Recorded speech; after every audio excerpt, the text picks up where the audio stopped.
Now let us look at this set. It is given that Ghosh Babu surveyed his companies and obtained the following data. Income tax is paid on profit before tax and the remaining amount is apportioned to dividend and retained earnings, and the retained earnings were accumulated into reserves, and the reserves at the beginning of 2001 were rupees 80 lakh. So that means whatever would be the profit before tax, from this first tax is paid, and whatever would be the amount left, it would get divided between dividend and retained earnings. Okay, and then whatever would be the retained earnings, it will get added to the reserves, and the reserves at the beginning of 2001 were rupees 80 lakh. Let us look at the table. In the table it is given sales, profit before tax, dividend and retained earning for 2004, 2003, 2002 and 2001. Since we know that we have dividend and retained earnings and profit before tax, we can easily find tax, because tax plus dividend plus retained earnings is equivalent to profit before tax. So let us calculate tax. So tax will be profit before tax minus dividend plus retained earnings. So let us calculate the tax for 2004. Profit before tax is 840 and dividend and retained earnings are 150 and 450, that means 600.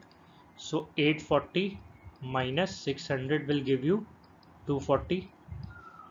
In 2003, profit before tax is 730 and dividend and retained earnings are 80 and 320, that means 400.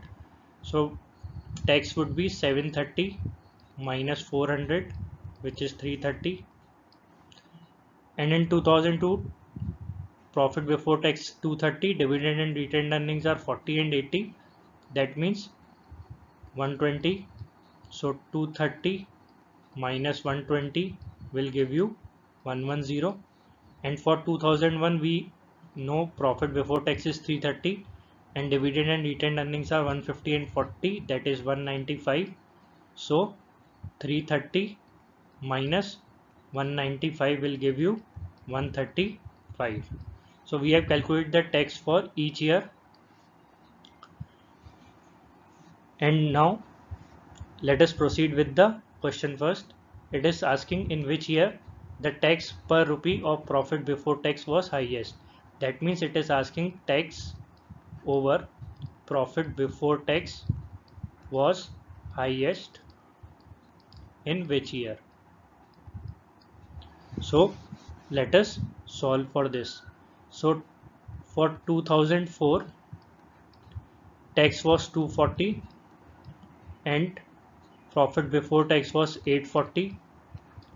For 2003 tax was 330 and profit before tax was 730.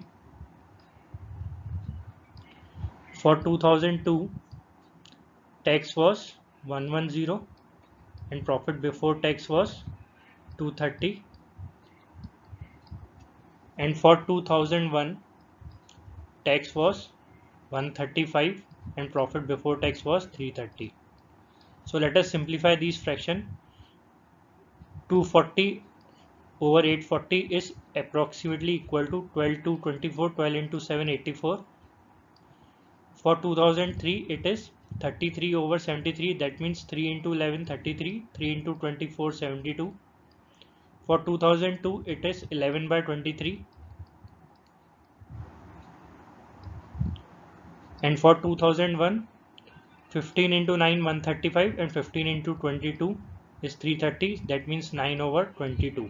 So we have to compare these fractions and look for the highest value of the fraction, and whatever would be the highest value, that year would be our answer. So let us proceed with the method for comparing the fractions in order to find the given answer in the next part. Now, as we have already calculated ratio between tax and profit before tax, so let us now look at the method of comparing the fractions. So let us look at these two fractions. Multiply this denominator by this numerator. 7 into 11 will be 77. Write down the result below the fraction. And multiply this denominator with this numerator. 24 into 2 is 48. So since 48 is less than 77, so this fraction would be less than 11 by 24. So we will eliminate this fraction. Okay. Now let us now look at these two fractions. 22 into 11 will give you what? 242, and 23 into 9 will give you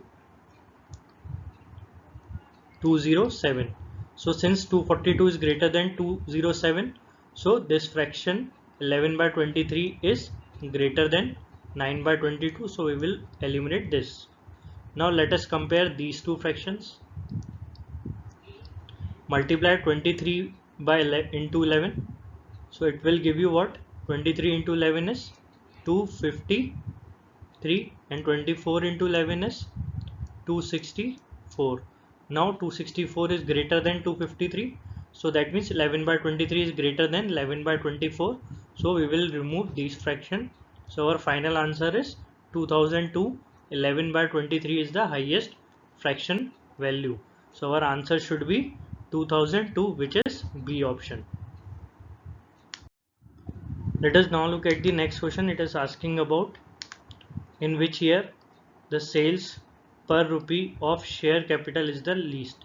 That means it is asking sales divided by share capital ratio was least in which year. What is share capital? Share capital is the amount generated from selling the shares, but as we don't have any information related to share capital of this company, so we cannot find the ratio of sales over share capital, hence our answer should be D, cannot be determined. Now let us look at the next question. It is asking in which year the profit before tax per sales was least. That means in this we have to find profit before tax over sales was least in which year. Okay, so we have to look at the ratio of profit before tax over sales. So let us look at for 2004. For 2004, profit before tax was 840 and sales was 6730. So 840 by 6730, so that would be approximately 1 by 8, because 84 into 8 is 672. Now for 2003, it is 730 divided by 5130. So 730 divided by 5130, so 73 by 513 would be approximately 1 over 7, because 73 into 7 is 511, so we have taken the nearest value. For 2002, it's 230 over 2810, so 230 divided by 2810, that would be approximately equal to 1 over 12, because 23 into 12 is equal to 276.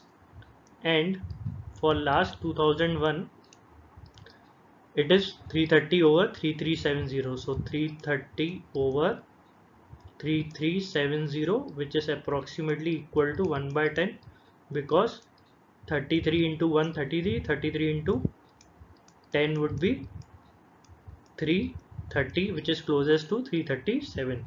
So our final four fractions are 1 by 8, 1 by 7, 1 by 12 and 1 by 10. So in this we have to see which is the least, since 1 by 8 is 12.5%, 1 by 7 is 14.2%, and 1 by 12 is 8.33%, and 1 by 10 is 10%. So our least is 8.33, which is 1 by 12. So our answer is 2002, which is B option. Now coming to our next question, it is asking in which year the percentage addition to reserves over previous year reserve was highest. Okay. Now as per the direction, the retained earnings were accumulated into reserves. So whatever would be the retained earnings was added to the reserves.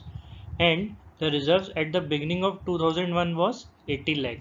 So in 2001 beginning, reserves were 80 lakh. Then by the end of 2001, 155 were retained earnings, which was added to the 80 lakhs. Then total reserve would become 235. Then by the end of 2002, 80 retained earnings were added to the previous year reserves, 235. So it amounts to 315.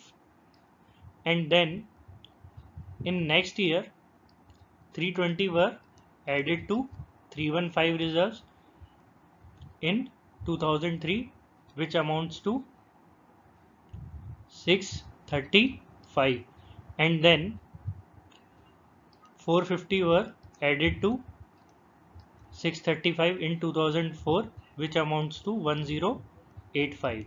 So we need to see that percentage addition to reserves over previous year was highest in which year.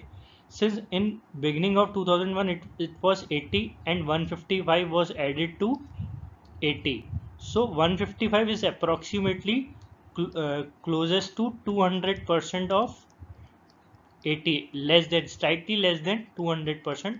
Since because 80 is 100%, its double would be 160, but we are adding 155, that means slightly lesser than 200% value. That means 155 is slightly lesser than 200% of 80. And in the next scenario, which we are adding 80 to 235, which since 235 100% is 235, and we are adding 80 to the 235, that means less than 100%. And in the next year we are adding 320 to 315, that means approximately closest to 100% of 315. Since 315 100% is 100% of 315 is 315, and we are adding 320, that means closest to 100%. And in the next year we are adding 450 to 635. Now 100% of 635 is 635, but we are adding 450, that means we are adding less than 100%. So we have to see in which year highest addition were taken place. So that was 200%, slightly lesser than 200%, which was added in 2001, which is 155. So our answer is option A, 2001. Now coming to our last question, it is asking amount of reserves at the end of 2004. Okay, so we need to find the amount at the end of 2004, reserve amount at the end of 2004. So since in 2001 beginning it was 80 lakh, then by the table we can see that in 2001 155 was added.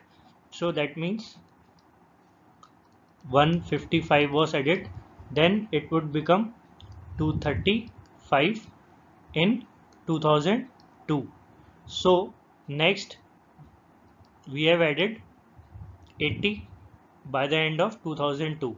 So plus 80 would be 235 plus 80 would be 315.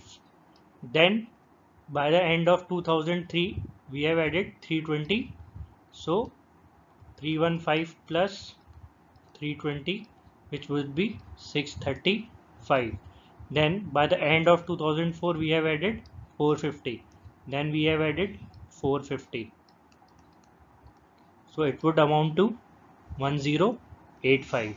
So by the end of 2004 total reserves accumulated would be 1085 lakh. So our answer option is B. Okay, thank you.